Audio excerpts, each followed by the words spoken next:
All right. Well, thanks, Ron. That was some kind words in there.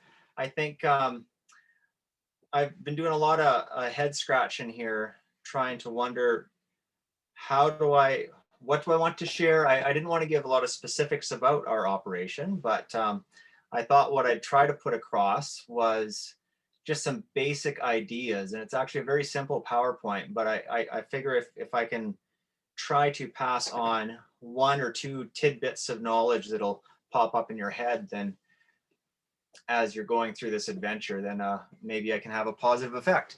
So for those who don't know me, I'm Bill Stagg. Started keeping bees in 2002, I believe. And I fell into it hook, line, and sinker. And I breathed and ate and drank nothing but beekeeping for a number of years. So we took Bee Masters in 03, and I started working with John Gates in 05, I believe. I started actually working with Richard Springborn.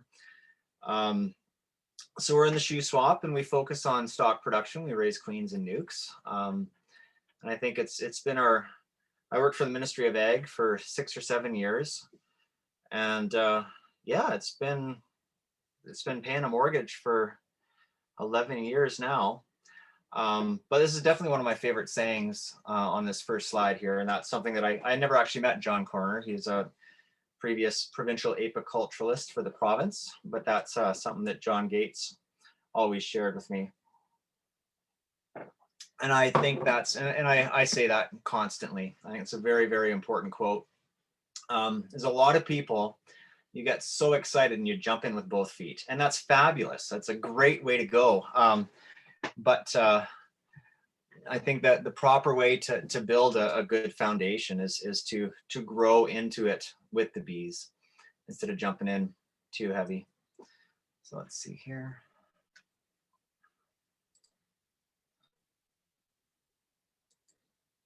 There we go. So, and I know Ron touched on this, and I'm actually going to be reiterating a bunch of different points that Ron mentioned as well. And if you can find somebody around that has a record of success and spend some time with them and understand where their success comes from. And I think we've all experienced, you start going to bee meetings and you'll hear somebody talk about they had success this one year, and that one year is the same year that they painted all of their boxes purple. So then they turn around and say the reason they're successful in beekeeping is because of their purple boxes. And I say that a little bit tongue in cheek because, 1 year goes by so fast. And in 1 year, all you have is one spring, one summer, one fall, one winter, and that's it. And then your second year of beekeeping, you have one spring that's different from the previous year, a summer that's different from the previous year, a fall that's different from the previous year. So a lot of times we have to look a little bit deeper into our management, what other people are doing, to find where that consistent success comes from. And I think it can be done for sure. And I don't want to say this is the path towards success, because it's so neat in the industry that people's management styles often are a reflection of their personalities as well. And I think it's really interesting to see that correlation. And different people with different approaches can still be successful, but their path towards that success differs. But there is parallels within successful operations. So what you really need to do is find people who have success. I mean, if you talk to somebody and you find out every year, they have no problem telling you what to do and telling you how to do it and telling you all about beekeeping, but you realize that they have a 40% loss every season and are constantly shaking packages trying to keep their operation alive. Think, well, okay, I can learn from them, but maybe this is not who I need to align myself with. So it's if you can find somebody around who has that experience, that track record, that success. Glean as much as you can from them. You know, when I first got started, I went to the library and I got, you know, and this is kind of pre-colony collapse disorder. So it wasn't in the public spotlight the way it is now. So, you know, you go to the library and they had a couple black and white books, and that was basically it in the little town of Salmon Arm. They didn't have a whole big beekeeping section. So it's really neat, you know, and you start reading about, again, even in books, you read about successful beekeeping and you find out it was written in Kentucky or something like that. You have to understand, no, there's so many unique microclimates even within this province. It's incredible. Well, I'm not even unique macroclimates within this province. So what works in one area is not necessarily going to work in another. But I think it is important, you know, even with that first quote from, you know, growing into bees, that you want to start your business or your operation, you know, like Ron said, he had several years that he grew and grew and grew and grew. And each year, I'm sure, you know, he could write a whole bunch of stuff about what he learned through that process. And it can be very, very demoralizing if you take that initial fervor that you have with bees, dive right in, overreach, and get overwhelmed. So that's one thing that you really want to be mindful of. So here's another quote of somebody that was the first commercial beekeeper I worked with, and we lost him this year. But I remember Richard saying that to me, and he'd always say it when I screwed something up or did something wrong or made some mistake. And so I kind of have that voice in the back of my head every once in a while, kind of talk away. You pay for your education one way or another.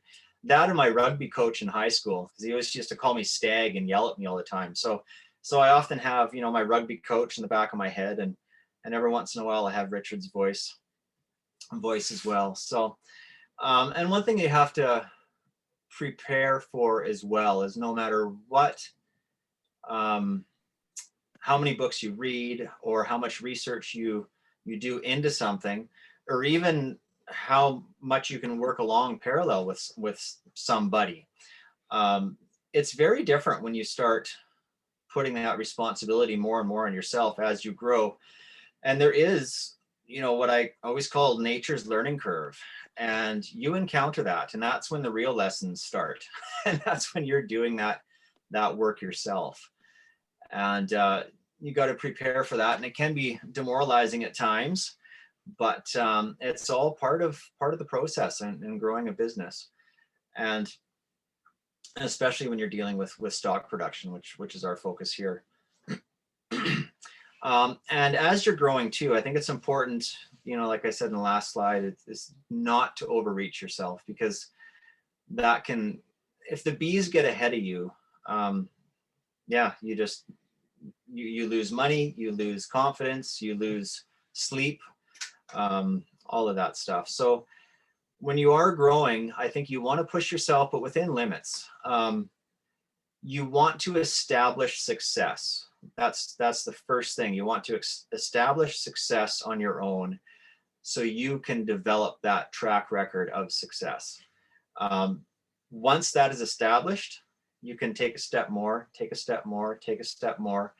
You know, and I've heard over the years, a lot of beekeepers, for some reason, they'll get a number in their head, whether that be 300 hives or 500 hives, but they figure that the more hives they run, the more money they can make, and they'll be okay. Once they hit 300, then they'll be okay. Once they hit 500, they'll be okay. Then there'll be I'm not sure what goes on sometimes in a person's head, but they think that will solve certain issues. But unless you can establish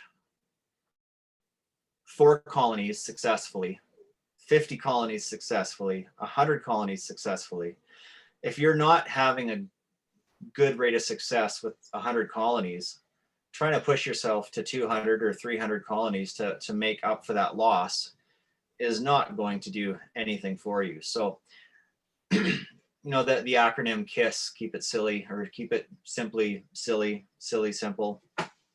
That's one of my favorite mantras, because you have to just, or for me anyway, you have to keep it simple. Yeah, and be prepared that every year is different. Keyboards. So I thought, you know, and that just piggybacks on what I was just talking about too. So there's like the most important pieces of a stock production outfit. If you're not on top of your field management, it just, nothing is going to work for you. That is completely unforgiving. That is, if you look at a pyramid, the bottom of that pyramid is your field management.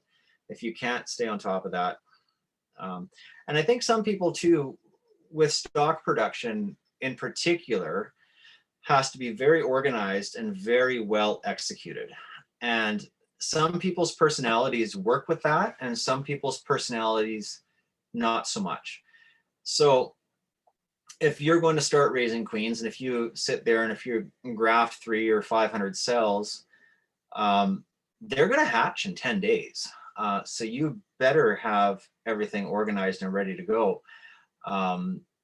You know, fortunately, I mean, we get more rain than the Okanagan, but less rain than the Fraser Valley. But every couple of years, we have tents that we bring out, and we're, you know, grafting and working starter finishers underneath tents because we're getting rained on and the bees are nasty. And that's when the romantic ideas of beekeeping is gone, when their bees are crawling up and you're getting stung everywhere, and you're trying to graft larvae.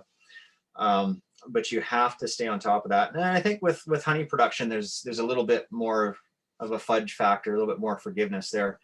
I'm sure some of the good honey producers will shake their fist at me for saying that, because there's a lot of tricks to good honey production as well, that I don't want to diminish. But you have to stay on top of stuff.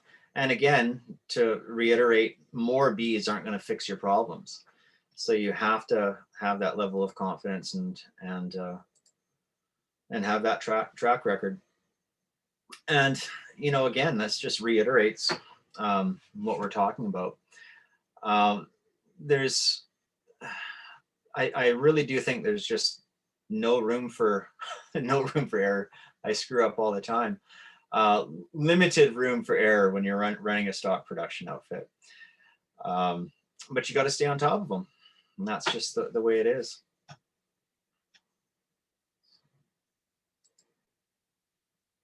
So another thing too that I did want to touch on, you know, we talked about that pyramid. Well, I guess that's an upside down pyramid is what that, maybe just change that around a bit. Once you've got that field management established, you got to remember that you're running a business. Maybe you want to focus on more wholesale, maybe you want to focus more on retail, but you got to make sure that you're also honest with yourself. What are your strengths and what your weaknesses are. So if you can get that A in field management, which you have to have, but you need to build and not forget that you need customer management on top of that. So one thing that we've started to do, even with our kind of our bigger clients as far as queens and everything else, is make sure that we send them a gift at Christmas time. And it doesn't sound like much, but you know what? In middle of winter, they can open up an envelope and see this little Sweetacre Apiaries sticker in there, and a nice little gift and a card and a picture of the family. But these customers, you know, they're paying your mortgage, they're paying your bills. So you have to, going that extra step, I really think makes a difference. And you got to remember too what your strengths and weaknesses are. You know, as you grow, actually I'll go back. I'll leave it here. As you grow your business, you have your strengths and you have your weaknesses, and you need to realize what those are. Like, you know, Ron has worked with me out in the field, and I can get the goal accomplished, and I can set that goal out in the field, and I'll plow forward and I'll get her done. But what is in the wake of that crazy ship as it's moving forward is a little bit of a mess. So I need a helper who can come behind me and pick all that stuff up, because I'm focused on this. They can fix all that. I'm focused on this. So there's things like that you need to be cognizant of. You cannot do everything. So you have to align people to, it's a team effort, you know, and that's really what you want to build, whether that be your accounting, whether that be, you know, what have you, your marketing strategy. That all has to exist. I think a lot of people, when they get interested in agriculture, and you know, myself, you know, speaking from experience, you have this idea, okay, I want to get out of the city. I'm out in the country. I want to live this simple agrarian lifestyle, this simple beekeeping lifestyle. And you forget when you get started, or it's easy to forget, that you're running a business, that politics are going to be affecting what's happening out there, that tax laws are going to be affecting you and what's happening out there. So some people like dealing with that more than others, but you have to make sure as you build that business that it's on a solid foundation. So look at what those things are and make sure that if it's not your strength, then align yourself with somebody and bring them onto the ship to help you. Because it's a business at the end of the day. So, you know, those are basic things I wanted to share with you guys. But one thing I did want to say too is there's so much opportunity in the industry. So I really think if you want to make it happen, to be patient, to be cognizant of what's going on, and you can grow a nice little business out of this. I mean, we've done quite well for ourselves, and we've got many years left. But it doesn't come overnight. I mean, one thing that really helped us was keeping our debt load to a minimum. You know, the years I inspected with the Ministry of Ag, I witnessed a few people jumping in, you know, buying out outfits and doing the beekeeper's math, you know, and I think all of us have done the beekeeper's math. And that's when you sit down and calculate, I have one hive that's going to produce me this much honey and sell me this many nukes and sell me this many queens and a pollination fee. So there's my one hive, and it's going to make me $1,683. So I'm going to run 100 hives. And then there's my beekeeper's math, is take that and just times 100. But it just doesn't work that way. And again, you know, talking about debt load, there's nature's learning curve. You know, we've had good success the last number of years, and we've established you know, a management scheme that I'm comfortable with, and we have a track record with it. It works for us. It doesn't mean it's going to work for anybody else. But getting to that point, I mean, we had some pretty miserable years as well. And I think if we would have, you know, tried to jump in with a bunch of money we didn't have, you know, it's tough to know if I'd be here or not. So it's that tortoise and hare thing, you know, slow and steady wins the race. But there's definitely a lot of opportunities in this industry. And I'd love to see more people selling nukes. I'd love to see more people selling queens, and the market's there. So yeah, there we go. So you pay for your education. So that's a little bit about us, I guess. I'm going to stop that way right there.